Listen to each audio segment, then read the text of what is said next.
Most people do not make a plan for their life. They don't know what they want. They don't know where they're going. Dude, I ask a person, what do you have planned for next week? They don't know what they're doing today, right? So how are you supposed to move in life with intention if you're moving like an accident? It's not going to work. Brother, business, life is like archery. That's what I compare it to. If you have no goal, you have no target, there's nothing to hit. Without a goal, you can't score. That's the first part. The second part is you need to have a tool. You need to have a bow. You need to have an arrow in order to hit your target. Right. The next thing is you have to aim. It requires preparation. You need to understand the spacing, the distance, the humidity, the temperature, all these variables in order to what? Factors, yeah. Hit the target. Hit the target. And then finally, you have to what? Shoot. Let go. Shoot. You have to take action. Most people have no goal. They don't know where they're going. They haven't calculated or measured what it's going to take to achieve the bullseye. Yeah. And they don't take action. So in life, if you want to achieve a bullseye, you have to be willing to set a target. You have to be willing to aim, prepare, understand the nature of what you're about to do, and you have to shoot. You have to take action. And with enough iteration, eventually you'll get good enough to hit the bullseye. And that, my friend, is a secret to success. When you're on hustle mode, it's very hard to kind of reset your mind. But if you have enough money, right? When all you need is enough money to be able to focus on yourself full time. Like what would happen if for 8 hours a day, 7 hours a day, the focus of your day, your job was to level up? That would be amazing. That would be unbelievable. You'd be ahead of your competitors. You'd be ahead of your potential, what would you say, enemies, I would call it, or business rivals. You're going to have so many advantages on a personal level, on a business level, on an intellectual level, and you're going to see things from a bigger perspective. So if you can beat yourself and you can win and conquer self, you can conquer everything. Energy input is extremely important. So what you input as the energy source or as the fuel for your body, right, will dictate the output of that energy. So if you're feeling lethargic, slow, tired, not after a kickboxing workout, but in the morning when you should in fact be feeling rested, there's something in the energy input that is causing that malfunction. Maybe it's the foods that you eat. Maybe it's what you're watching before you go to sleep. Maybe it's the fact that you're on your phone before you go to sleep. Maybe it's the fact that you had a terrible argument before you went to bed. Maybe it's the fact that you went to bed out of schedule, right? So all these things, they are bad energy inputs, low vibrational energy inputs. So the output will be in direct proportion, what? To the input. Newton, right? Sir Isaac Newton said it best. He said, for every action, there's an equal and opposite reaction. So you get to control the input. You have to pay the consequences of the output. And that's the beauty of life. You control what you sow, but what you reap will inevitably happen. So if you wake up tired, well, it's most likely something in your life that you can control. Yeah. If you have a bad relationship, there's most likely something there that you can control. If you don't have money, well, my friend, there's most likely something there that you can control. What you sow, you will reap. For every action, there's an equal and opposite reaction, gentlemen. Amazing. The big thing that I learned when I started making my money was, I was saying it to some buddies today, I said, my big epiphany, my big humbling moment was I was a poor guy with money. And what I meant by that was my mental framework was the mental framework that I was brought in, which is you need to hustle, you need to work, you need to get a job. And I was taking that same philosophy, but just as a self-employed individual, because if I stopped working, the money would stop coming. That's the realization I had. Like, the money is good, but that's only if I am pumping out the content on all the platforms. What happens if I stop making content?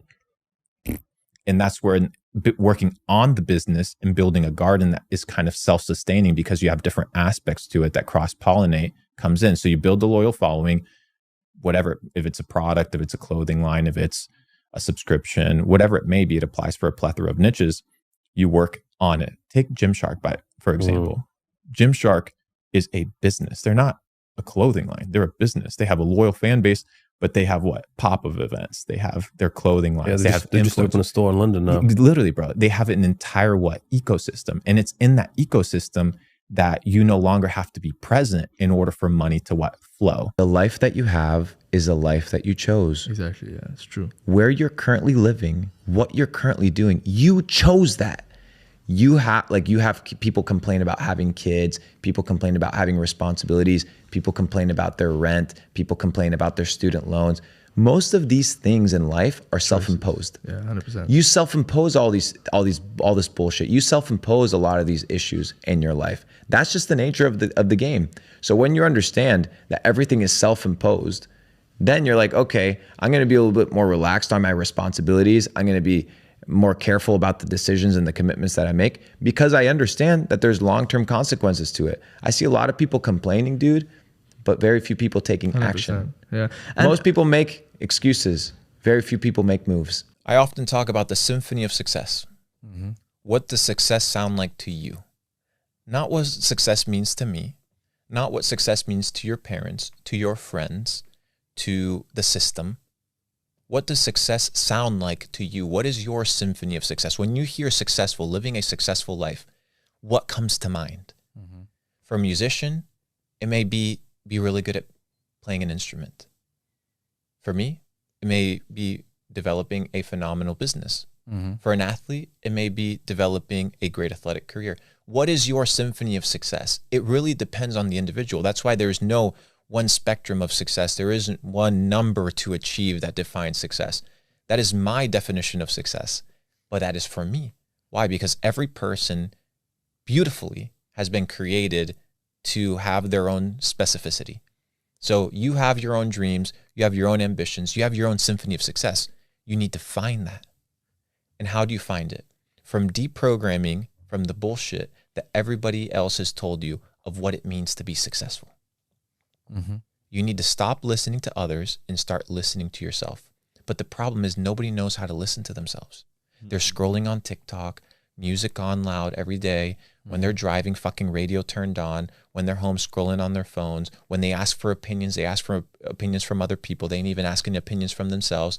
They're going to a fucking psychologist, asking a psychologist for wisdom and advice on how to live their lives. And they're paying this motherfucker money. And all you are is a client. So might as well keep this person sick as long as possible or deranged or in the loop of coming and sitting on the chair. Why? Because they're paying for the fucking mortgage. When was the last time you sat down and defined your symphony of success? What does success look like to you? To me, it's not having a ton of properties and living in a big fat box and having a ton of supercars. No, to me, it's freedom. And I found that early on. Mm-hmm. Now I just am able to experience a different level of freedom with more toys and more things. And I can bring people along that journey with me to enjoy it. Mm-hmm. That is my symphony of success. And if I was to cater or falter to what other people told me what success was, then I have gone from successful to unsuccessful. I think before you create an opportunity, you need to identify the opportunity.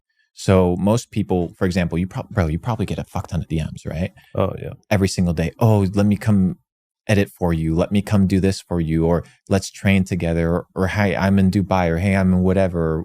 You get hundreds of DMs. Same thing with me.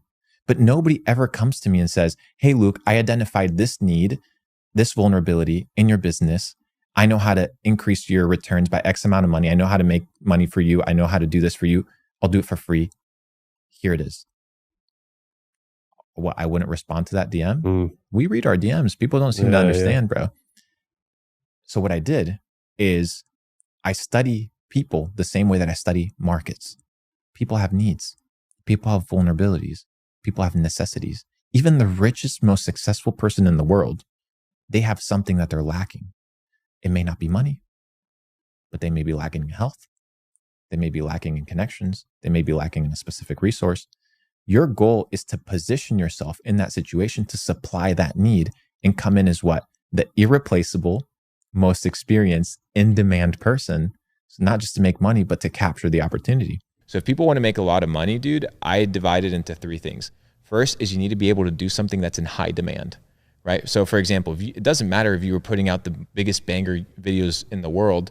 If YouTube wasn't a thing, right, and nobody really watched YouTube, you wouldn't be able to monetize it, right? So what you need to be doing needs to be in high demand. The second thing is you need to be able to be doing something and be the best at it, right? So you need to be the best at what you do. Not only do you have to be the best at what you do, but you also have to be in a situation where you have to be irreplaceable, right? So you cannot be replaced. And this is where most people fall off, is that most people are replaceable.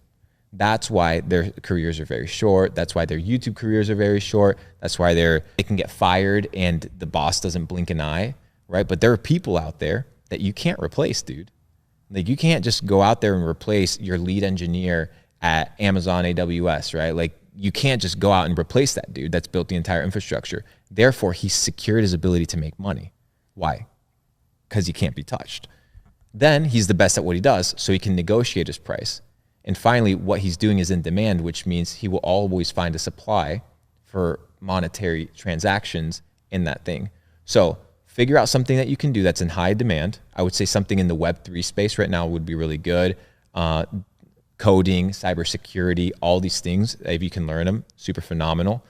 You need to be able to be the best at what you do so that you can negotiate at the table. Because when you come as the G, right, Drake doesn't walk into the room in the record label with the same terms some new kid would come in with, right? He comes in and he sets the terms because he's the best at what he does.